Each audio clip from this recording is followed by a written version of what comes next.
दोस्तों बिहार के जितने भी गवर्नमेंट पॉलिटेक्निक कॉलेजेस हैं उनके अंदर बीपीएससी के थ्रू लेक्चरर की पोस्ट भरी जाएगी, राइट।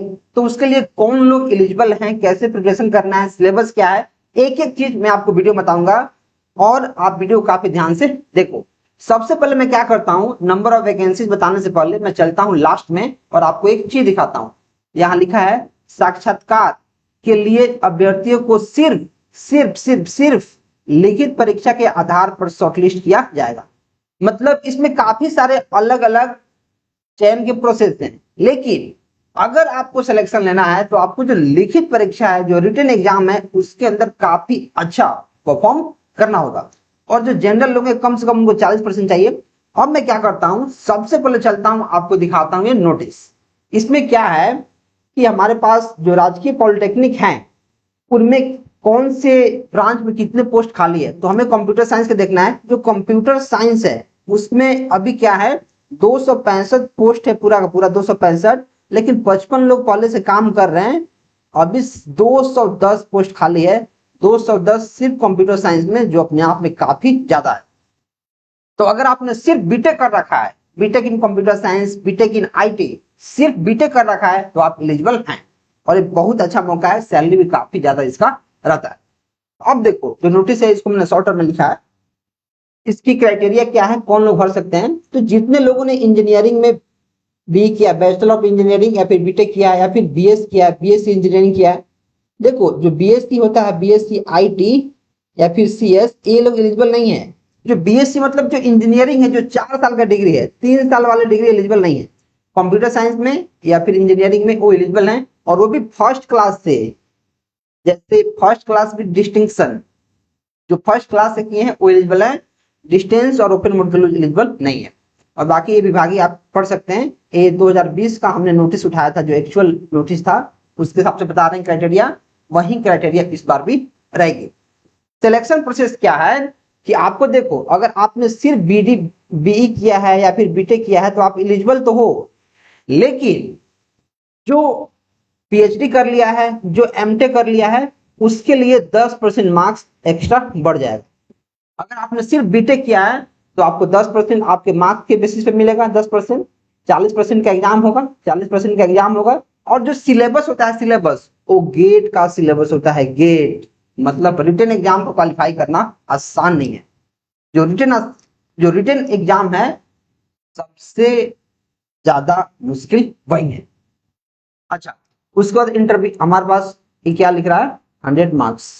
ये शायद यहाँ गलती लिखा है, ये यहाँ एक बार के लिए इसको छोड़ो आप। हाँ, कंप्यूटर साइंस का हम देख रहे हैं। तो साक्षात्कार मेरिट बनेगा किस पे, आपको 40 मार्क्स जो रिटन एग्जाम होगा, रिटन एग्जाम। और उसके बाद क्या होगा आपका, जो कॉन्ट्रैक्ट बेसिस पे जो लोग हैं, जो पहले से कॉन्ट्रैक्ट बेसिस पे काम कर रहे हैं, उनको 1 साल का 5 नंबर मिलेगा और मैक्सिमम 25 नंबर उनको मिलेगा। जो कॉन्ट्रैक्ट बेसिस पे काम कर रहे हैं, ना कि जो गेस्ट लेक्चरर हैं, गेस्ट लेक्चरर को नहीं, जो कॉन्ट्रैक्ट बेसिस पे काम करते हैं उनको, जिनके पास कॉन्ट्रैक्ट रहता है, राइट। गेस्ट लेक्चरर को नहीं मिलेगा। और इसमें इंटरव्यू का भी एक बात आ जाता है। ये जो टेम्पलेट है कुछ गलती बना दिया गया है। जो इंटरव्यू है वो 15% होता है। मतलब अगर आपने सिर्फ बीटेक किया है तो जो आपका ये 25% है, जो कॉन्ट्रैक्ट बेसिस वाला है, ये खत्म हो जाएगा। प्लस आपका एमटेक प्लस पीएचडी वाला खत्म हो जाएगा। मतलब 25, 10, 35। आपको सिर्फ 65% पर लड़ना पड़ेगा। और 65 में से अगर आपने एज ए जनरल अगर आप 40 नंबर ला सकते हैं, 40, तो आपका सिलेक्शन हो जाएगा। पिछली बार 40 ही गया था, जबकि 55 पोस्ट था, 86 पोस्ट था। इस बार क्या है, 210 पोस्ट है, तो इससे भी कम कटअप जाएगा। और अगर आपने एमटेक किया है तो 5% आपको एक्स्ट्रा मार्क्स मिलेगा। अगर आपने पीएचडी भी कर लिया तो 5% और। तो जितने लोग कॉन्ट्रैक्ट बेसिस पे काम कर रहे हैं, हालांकि काफी कम लोग ही कर रहे हैं, तो सब मिला के क्या है मैं यहाँ आपको समझाता हूँ। अगर आपने सिर्फ बीटेक किया है कंप्यूटर साइंस में तो 10% मार्क्स मिलेगा। आपके जो आपका जो एकेडमिक है उस पर 40% का एग्जाम हमारे पास होता है, 80 क्वेश्चन, और आपका 15% का इंटरव्यू होता है। तब 40, 10, 50, 10, 60, 5, 65। आप 65 नंबर के लिए फाइट करेंगे। जिसने एमटेक किया है, एमटेक, वो 10% बीटेक का उसको मिलेगा, 5% एमटेक का मिलेगा, यानी सब मिलेगा। 5% एमटेक का भी मिल जाएगा, हो जाएगा उसका 70% पे फाइट करेगा। और जो जो कॉन्ट्रैक्ट बेसिस पे काम कर रहा है, कॉन्ट्रैक्ट बेसिस पे, वो किस पे काम करेगा, कॉन्ट्रैक्ट बेसिस पे काम करेगा। मान लो सिर्फ बीटेक किया है, सिर्फ बीटेक, तो उसको कितना 10% प्लस 40% प्लस 15% इंटरव्यू प्लस वो कितना साल काम किया है। अगर 1 साल काम किया है तो 5%, 2 साल काम किया है तो 10%, मान लो 2 साल काम किया है तो 10%, या फिर कोई 5 साल में काम किया होगा, 10 10 20 40 60 70 75% पे फाइट करेगा, राइट। बहुत मुश्किल हो जाएगा। लेकिन कॉन्ट्रैक्ट बेसिस पे काफी कम लोग हैं, मुश्किल से 10 लोग भी नहीं होंगे जो कॉन्ट्रैक्ट बेसिस पे काम करते हो। गेस्ट लेक्चरर अलग चीज है, गेस्ट अलग चीज है, गेस्ट पे काफी सारे लोग हैं, लेकिन जो कॉन्ट्रैक्ट पे है उसको मिलेगा, ऐसा आप चीज पढ़ सकते हैं। जो इसका सिलेबस है, सिलेबस वो तो हमारे पास है, जो सिलेबस है, सिलेबस, एक मिनट इधर स्पेस नहीं है, ठीक है पीछे चलो, यहाँ देखते हैं। जो इसका सिलेबस है, सिलेबस वो है गेट का सिलेबस, गेट का। तो भैया कैसे तैयारी करेंगे, क्या गेट का पूरा पूरा सिलेबस पढ़ना शुरू कर दे? भाई गेट का पूरा सिलेबस पढ़ना शुरू करोगे तो पढ़ते रह जाओगे, वो खत्म नहीं होगा।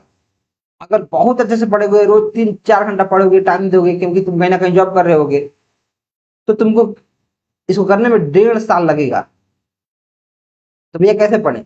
तुम्हें क्या करना है, जब गेट के लेवल का क्वेश्चन पूछता है तो पूरा पूरा सिलेबस पढ़ने की कोशिश नहीं करनी है।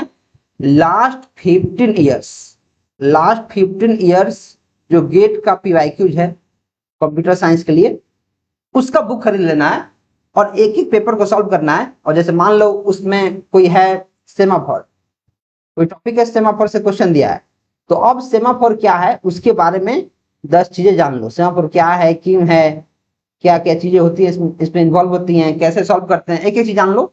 तो क्वेश्चन के हेल्प से धीरे पढ़ना कोशिश करो, क्योंकि एग्जाम में वही आता है जो रिपीटेटिव होते रहते हैं, वैसे पढ़ना है।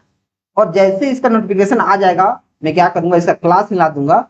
गेट के लास्ट 15 ईयर्स के सवाल प्लस उसके आसपास जितने चीजें हैं उनको हम पढ़ लेंगे। काफी कम मैं प्राइस रख दूंगा, उसको मैं पढ़ा दूंगा, क्योंकि गेट के जो क्वेश्चन हैं उनको सॉल्व करना आसान नहीं है।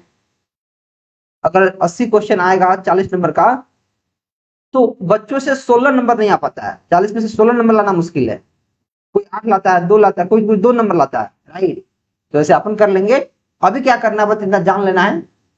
और अगर आप इसके लिए एलिजिबल हैं तो आप गेट का पीवाईक्यू मंगा के सॉल्व करना शुरू कर सकते हैं। चलिए मिलते हैं नेक्स्ट वीडियो में, तब तक आप चैनल को भी सब्सक्राइब कर लें। Thank you. और इसको सैलरी बहुत ज्यादा होता है, इसका सैलरी आपको इन हैंड मिलता है शुरू शुरू में ही 90,000।